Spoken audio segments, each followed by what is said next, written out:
അടുത്ത് നമുക്ക് ചെയ്യാനുള്ളതാണ് എന്ത് use of test for learner appraisal എന്ന topic. So use of test എന്ന് പറയുമ്പോൾ തന്നെ നമ്മൾ പറഞ്ഞത് എന്താ, ഇപ്പൊ നമ്മൾ പഠിച്ചുകൊണ്ടിരിക്കുന്ന യൂണിറ്റ് എന്ന് പറയുന്നത് നമ്മുടെ ഒരു സ്പെഷ്യൽ എഡ്യൂക്കേഷൻ എൻവയോൺമെന്റ് അല്ലെങ്കിൽ ഇൻക്ലൂസീവ് എഡ്യൂക്കേഷൻ എന്ന് പറയുന്ന ഒരു എൻവയോൺമെന്റിൽ അസസ്മെന്റ് എങ്ങനെയായിരിക്കണം എന്നൊരു ടോപ്പിക്കാണ് നമ്മളിപ്പോ ഡിസ്കസ് ചെയ്തുകൊണ്ടിരിക്കുന്നത് അല്ലെ. അപ്പം അതിൽ നമ്മൾ ആദ്യം പറഞ്ഞു there should be some deviations from the normal assessment methods. അപ്പൊ മോഡേൺ അസസ്മെന്റ് മെത്തേഡിൽ നമ്മൾ ഇതുവരെ ഡിസ്കസ് ചെയ്ത ഒരു രണ്ട് ടെക്നിക്സ് ആണ്. എന്തൊക്കെയാണ്?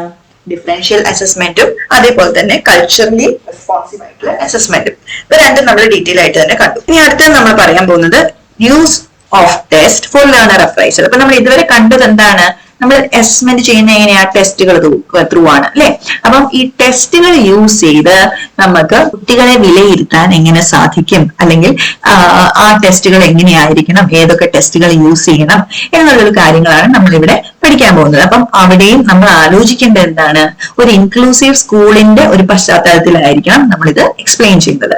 അപ്പൊ ആദ്യം നോക്കിയാൽ നമ്മൾ ഈ ടെസ്റ്റുകളുടെ പ്രൈമറി ഫംഗ്ഷൻസ് എന്താണെന്നാണ് നമ്മൾ പറയുന്നത് അല്ലെ. അപ്പൊ എന്താ ടെസ്റ്റുകളുടെ പ്രൈമറി ഫംഗ്ഷൻ? പ്രൈമറി ഫംഗ്ഷൻ എന്തിനാ നമ്മൾ എന്തിനാ ടെസ്റ്റ് ഇടുന്നത്? എന്താണ് ആ കുട്ടിക്ക് അറിയാവുന്നത്, എന്താണ് അറിയാത്തത് എന്ന് കണ്ടുപിടിക്കാൻ വേണ്ടിയാ. അപ്പൊ അതിനെ പറയുന്നത് ലേണിംഗ് ഗ്യാപ്പ്. അപ്പൊ ടെസ്റ്റിന്റെ ബേസിക് ഫംഗ്ഷൻ എന്ന് പറഞ്ഞാൽ ലേണിംഗ് ഗ്യാപ്പ് ഐഡന്റിഫിക്കേഷൻ ആണ്. അപ്പൊ എന്ത് ചെയ്യും? It pin point specific areas of difficulties, it identifies knowledge gap, it highlight skill deficiencies and maps learning progression. അപ്പൊ എന്തൊക്കെയാണ്?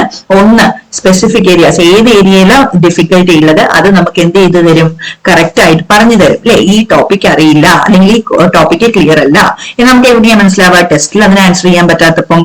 അതേപോലെ തന്നെ എന്തൊക്കെ അറിയാം അറിയില്ല എന്നുള്ളത് നമുക്ക് ടെസ്റ്റിൽ കൂടെ തന്നെ കണ്ടുപിടിക്കാം.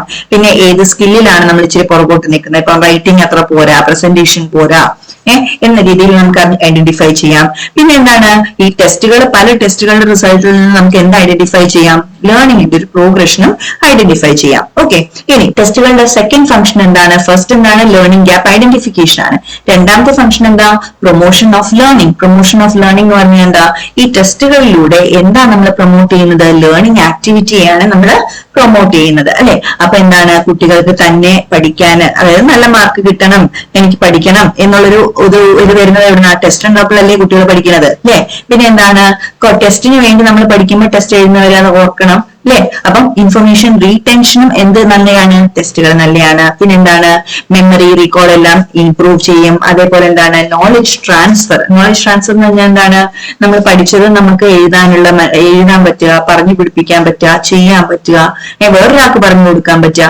സോ അങ്ങനെയെല്ലാം എന്ത് ചെയ്യും? ടെസ്റ്റുകൾ ഹെൽപ്പ് ചെയ്യും. ഓക്കെ, സോ എന്തൊക്കെയാണ് ടെസ്റ്റിന്റെ ബേസിക് ഫംഗ്ഷൻസ്? ഒന്ന്, ലേണിംഗ് ഗ്യാപ്പ് ഐഡന്റിഫിക്കേഷനും, രണ്ട്, പ്രൊമോഷൻ ഓഫ് ലേണിംഗും. ഇനി ടെസ്റ്റുകൾ നടത്തുമ്പോഴുള്ള ബെനിഫിറ്റ്സ് നമുക്ക് ഒന്നുകൂടെ പറഞ്ഞ എന്തൊക്കെയാണ്? നമുക്ക് ഇൻസ്ട്രക്ഷണൽ പ്ലാനിങ് ചെയ്യാൻ ടെസ്റ്റുകൾ നമ്മളെ ഹെൽപ്പ് ചെയ്യും അല്ലെ. എന്തുമാത്രം അറിയാം അവിടുന്ന് നമ്മൾ എന്ത് ചെയ്യും? അടുത്ത കാര്യങ്ങൾ പറഞ്ഞു തുടങ്ങും അല്ലെ. ഈ ടോപ്പിക്ക് ഫുൾ അറിയാമെങ്കിൽ നമ്മൾ എടുത്താം. അപ്പൊ ഈ ടോപ്പിക്ക് ഫുൾ അറിയാമോ നമ്മൾ നോക്കാൻ നമ്മൾ എന്ത് ചെയ്യും? ഒരു ടെസ്റ്റ് ഇടാം. പിന്നെ എന്താണ്? സ്റ്റുഡന്റിന്റെ പ്രോഗ്രസിനെ മോണിറ്റർ ചെയ്യാനും ടെസ്റ്റ് ഹെൽപ്പ് ചെയ്യും. പിന്നെ എന്ത് റെമഡിയൽ സ്ട്രാറ്റജി എടുക്കണം എന്നുള്ളത് അറിയാനും ടെസ്റ്റുകൾ ഹെൽപ്പ് ചെയ്യും. അതേപോലെ ഈ ടെസ്റ്റുകളിലൂടെ നമുക്ക് എന്ത് ചെയ്യാം? അക്കാഡമിക് ഗ്രോത്തിനെ പ്രൊമോട്ട് ചെയ്യാം. അപ്പൊ എന്തൊക്കെ തരം അസസ്മെന്റ് ആണ് നമ്മൾ ഇവിടെ യൂസ് ചെയ്യുന്നത്? ഡയഗ്നോസ്റ്റിക് അസസ്മെന്റ്, ഫോർമേറ്റീവ് അസസ്മെന്റ്, അതേപോലെ തന്നെ എന്താണ്? Summative assessment. ഡയഗ്നോസ്റ്റിക് എന്ന് പറഞ്ഞാൽ നമുക്കറിയാലോ അല്ലെ, എന്തുമാത്രം അറിയാം, എന്തറിയില്ല, അറിയാവുന്നതും അറിയായികളും ഒക്കെ മനസ്സിലാക്കുന്ന അസസ്മെന്റ് ആണ് എന്ത്? ഡയഗ്നോസ്റ്റിക് അല്ലെ. സ്ട്രെങ്ത് ആൻഡ് വീക്ക്നെസ്സസ് അവിടുന്ന് മനസ്സിലാക്കാം. ഫോർമേറ്റീവ് എന്ന് പറഞ്ഞാലോ നമുക്ക് പറഞ്ഞ് അതിൽ ചേഞ്ച് വരുത്തി പറഞ്ഞു കൊടുക്കാം, പിന്നെയും പറഞ്ഞു കൊടുക്കുക, അല്ലെങ്കിൽ അസിസ്റ്റ് ചെയ്യുക, ഫീഡ്ബാക്ക് കൊടുക്കുക. അങ്ങനെയുള്ള ഒരു ലേണിംഗിനെ നമ്മൾ പ്രൊമോട്ട് ചെയ്യുന്നതാണ് എന്ത്? ഫോർമേറ്റീവ് അസസ്മെന്റ് യൂസ് ചെയ്തിട്ട്.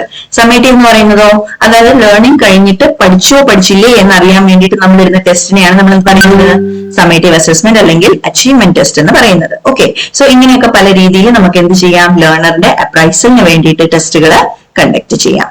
ക്ലിയർ അല്ലേ? ഓക്കെ, ഇനി നെക്സ്റ്റ് വരുന്നതാണ് അച്ചീവ്മെന്റ് ടെസ്റ്റ്. അപ്പൊ നമ്മൾ ഇവിടെ ഞാൻ നേരത്തെ കണ്ടന്റ് പറഞ്ഞപ്പോൾ തന്നെ പറഞ്ഞു നമ്മൾ അച്ചീവ്മെന്റ് ടെസ്റ്റും ഡയഗ്നോസ്റ്റിക് ടെസ്റ്റും വളരെ ഡീറ്റെയിൽ ആയിട്ട് തന്നെ പഠിക്കും. സോ അച്ചീവ്മെന്റ് ടെസ്റ്റ് എന്ന് പറഞ്ഞാൽ എന്താണ്? അച്ചീവ്മെന്റ് ടെസ്റ്റ് എന്ന് പറയുന്ന ഒരു സ്റ്റാൻഡേർഡൈസ്ഡ് ടെസ്റ്റ് ആണ്. എന്തിന്? സ്കില്ലുകളും നോളജും എല്ലാം എത്രമാത്രം അറിയാം എന്നുള്ളത് മനസ്സിലാക്കാൻ യൂസ് ചെയ്യുന്ന ഒരു ടെസ്റ്റ് അല്ലെങ്കിൽ ഒരു ടൂൾ ആണ് എന്ത് നമ്മൾ പറയുന്ന ഈ അച്ചീവ്മെന്റ് ടെസ്റ്റ് എന്ന് പറയുന്നത്. അപ്പൊ ലേണിംഗ് ഔട്ട്കംസ് ശരിയാവുന്നുണ്ടോ അല്ലെങ്കിൽ പഠിക്കുന്നുണ്ടോ, അതേപോലെ ഒരു ഗ്രേഡ് നമ്മളിപ്പോ ഏത് വയസ്സിലാണോ അല്ലെങ്കിൽ ഏത് ക്ലാസ്സിലാണോ പഠിക്കുന്നത്, ആ ക്ലാസ്സിന് എന്തുമാത്രം ലേണിംഗ് വേണം, ആ ലേണിംഗ് എത്തിയിട്ടുണ്ടോ ഇല്ലയോ എന്നറിയാൻ നമ്മൾ എന്തിടും? അച്ചീവ്മെന്റ് ടെസ്റ്റ് ഇടും. അതേപോലെ എന്താണ്, ഇൻസ്ട്രക്ഷൻ പ്ലാൻഡ് ആണോ, ക്ലാസ് റൂം ലേണിംഗ് നടക്കുന്നുണ്ടോ എന്നുള്ളത് അച്ചീവ്മെന്റ് ടെസ്റ്റ് എന്ന് മനസ്സിലാക്കാം. അതേപോലെ അടുത്ത ക്ലാസ്സിലേക്ക് പോകാൻ റെഡിയാണോ, അടുത്ത ടോപ്പിക് പഠിക്കാൻ റെഡിയാണോ എന്നുള്ളതും അച്ചീവ്മെന്റ് ടെസ്റ്റ് എന്ന് മനസ്സിലാക്കാം. അപ്പൊ അച്ചീവ്മെന്റ് ടെസ്റ്റിന്റെ ഒരു കീ ഒബ്ജക്റ്റീവ്സ് എന്നൊക്കെ പറയാം. Identify and explain testing measures and rationally. പിന്നെ എന്താണ്, communicate results clearly to stakeholders. പിന്നെ evaluate test validity and reliability.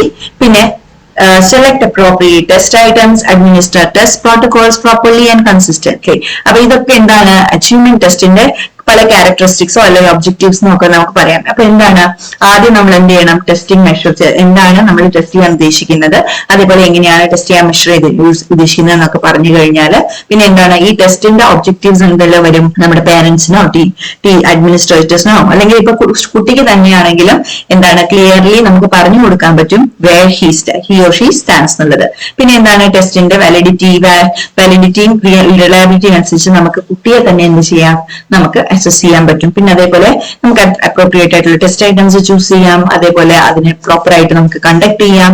ഇതെല്ലാം എന്താണ് അച്ചീവ്മെന്റ് ടെസ്റ്റിന്റെ ഒബ്ജക്റ്റീവ്സ് ആയിട്ട് പറയാം. ക്യാരക്ടറിസ്റ്റിക്സ് എന്താണ്, അത് content aligned. Content of an achievement test will be aligned എന്താണ് student level and abilities. പിന്നെ it maintains objectivity in marking scheme.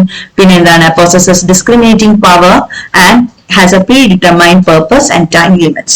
അപ്പൊ അച്ചീവ്മെന്റ് ടെസ്റ്റിന്റെ കുറെ കാര്യങ്ങൾ പറഞ്ഞാൽ നമുക്കിപ്പം നമ്മൾ നടത്തുന്ന ഫൈനൽ എക്സാമിനെ കുറിച്ച് ആലോചിച്ച് പറയാം, അല്ലെങ്കിൽ നമ്മുടെ 10th standard 12th standard exams ആലോചിച്ച് പറയാം. അപ്പൊ അതിലെന്താണ് എപ്പോഴും സിലബസ് നല്ല ക്വസ്റ്റ്യൻ വരിക അല്ലെ. അപ്പം അതെന്താണ്, content of this test will be aligned with the syllabus. Syllabus എങ്ങനെയാണ് സെറ്റ് ചെയ്യുന്നത്, ഒരു 12th സ്റ്റാൻഡേർഡ് സ്റ്റുഡന്റ് എന്ന് മാത്രം പഠിക്കണം, അവർക്ക് എന്തുമാത്രം എബിലിറ്റീസ് ഉണ്ടാകും എന്ന രീതിയിലായിരിക്കും നമ്മൾ സിലബസ് ടെസ്റ്റ് ചെയ്യുക. അപ്പം കണ്ടന്റ് എന്തായിരിക്കണം, സിലബസ് അലൈൻഡ് ആയിരിക്കണം, മാർക്കിംഗ് സ്കീമിൽ ഒബ്ജക്ടിവിറ്റി ഉണ്ടാവണം. പിന്നെ അതേപോലെ എന്താണ്, ഈ ടെസ്റ്റിൽ നിന്ന് നമുക്ക് പറയാൻ പറ്റണം ഈ കുട്ടിക്ക് ഹയർ സ്റ്റഡീസിന് പോകാം, അല്ലെങ്കിൽ ഈ കുട്ടിക്ക് മാത്സ് ഹയർ സ്റ്റഡീസിന് പോവാം എന്ന രീതിയിൽ നമുക്ക് വാലിഡും റിലയബിൾ ആയിട്ടുള്ള ഒരു ഡിസ്ക്രിമിനേറ്റിംഗ് പവർ ഉണ്ടാവും. പിന്നെ എന്താണ്, നേരത്തെ തന്നെ നമ്മൾ സെറ്റ് ചെയ്തു, ടൈം ലിമിറ്റ് ഉണ്ടാവും. അങ്ങനെയൊക്കെ വളരെ എന്താ പറയാ ഫോർമൽ ആയിട്ട് നടക്കുന്ന ഒരു ടെസ്റ്റ് ആണ് നമ്മുടെ അച്ചീവ്മെന്റ് ടെസ്റ്റ്. ഓക്കെ, സോ മെറ്റീരിയലും ഇൻസ്ട്രക്ഷൻ പ്ലാനിങ്ങും എല്ലാം കൂടി വേണം നമ്മുടെ അച്ചീവ്മെന്റ് ടെസ്റ്റ് നടത്താനായിട്ട്.